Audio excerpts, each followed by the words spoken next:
मुंबई बँकेचे अध्यक्ष, कार्यसम्राट लोकप्रिय आमदार आदरणीय प्रवीणजी दरेकर साहेब, त्याचबरोबर निशाताई पळवलीकर आणि ठाणेकर साहेब, गेले 22 महिने गाडगे परिवारावरती जो संकट आलं होतं ते निशाताईंच्या माध्यमातून आणि आमदार प्रवीणभाऊ दरेकर यांच्या माध्यमातून या ठिकाणी त्यांनी यशस्वीपणे आता पावसाळी अधिवेशनामध्ये हा विषय हाती घेऊन संपूर्ण महाराष्ट्रामध्ये हा विषय गाजवला आणि गाडगे परिवाराला या ठिकाणी न्याय मिळवून दिला। हे कृतज्ञता व्यक्त करण्यासाठी आम्ही आज संपूर्ण गाडगे परिवार या ठिकाणी उपस्थित आहोत। खऱ्या अर्थाने निशाताईंपर्यंत, प्रवीण भाऊंपर्यंत आमचे चुलते बंडा महाराज गाडगे यांच्या माध्यमातून आम्ही त्यांच्यापर्यंत आलोय। बंडा महाराजांचं खऱ्या अर्थाने नाव आहे पांडुरंग आणि हाच आमचा पांडुरंग विठुरायाच्या जन्मी पंढरपूरला गेलेला आहे।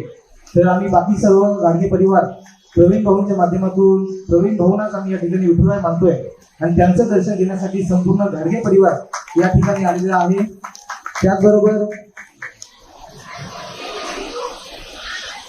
आम्ही गाडगे परिवार छत्रपती शिवाजी महाराजांच्या पदस्पर्शाने पाहून झालेल्या रायगड भूमीतील शूरवीर नरवीर तानाजी मालुसरेंच्या भूमीतील आम्ही हा गाडगे परिवार अतिशय प्रवीण भाऊ दरेकर आणि आमचे अतिशय जवळचे संबंध आहेत।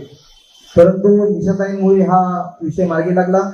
वारकरी संप्रदायाचा वारसा असलेला हा गाडगे परिवार नाही तरी देऊ काशीची लंगोटी नाथांच्या माती हाणू काठी या ऋतीप्रमाणे गेली 22 महिने गाडगे परिवारावरती जो नितीन गावकर, विपुल जोशी, कांदिवली चौक भगवती हॉटेलच्या बाजूला अतिशय प्रशस्त असं ऑफिस आमच्या कमाईतून घेतलं असताना हे असे काय भूमाफिया की ज्यांना ते बघवत नाही किंवा त्यांना ती प्रॉपर्टी हवी होती आणि त्यांनी गेली 22 महिने सातत्याने गाडगे परिवाराची केसेस टाकायचा प्रयत्न करणे, हायकोर्टामध्ये जाणे, म्हाडामध्ये जाणे। जसं की आपल्या शिवचरित्रकार असतात की एखाद्या गड किल्ल्याची माहिती सांगतात की ह्या गाड्या एवढ्या पायऱ्या आहेत, त्या गाड्याचं इथे बुज आहे, ह्या ठिकाणी आहे।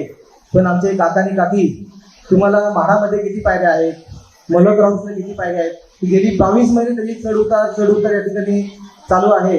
या ठिकाणी भाऊ मी आवर्जून उल्लेख करतो की मागाठाण्याचे आमदार प्रकाशदादा सुर्वे यांच्याकडे देखील गाडगे परिवार 2 वेळा गेला होता, परंतु त्यांनी कोणत्या प्रकारची आम्हाला दाद दिली नाही। तो परिवार संपूर्ण विपुल जोशी, संजय जोशी आणि नितीन गावकर यांना मदत करत राहिले। आम्ही त्यांना सांगत होतो की आमचा व्यवहार पूर्ण झालेला आहे, गाडगे परिवारांनी कोणतीही फसवणूक केली नाही, तरी पण त्यांनी चुकीच्या माध्यमातून चुकीच्या माणसाला या ठिकाणी मदत करत राहिले। परंतु सत्य सत्य आहे, सत्य की ना हिले की डुले की लेकिन डुबेगा नहीं, सत्य परेशान हो सकता है लेकिन पराजित नहीं। या ठिकाणी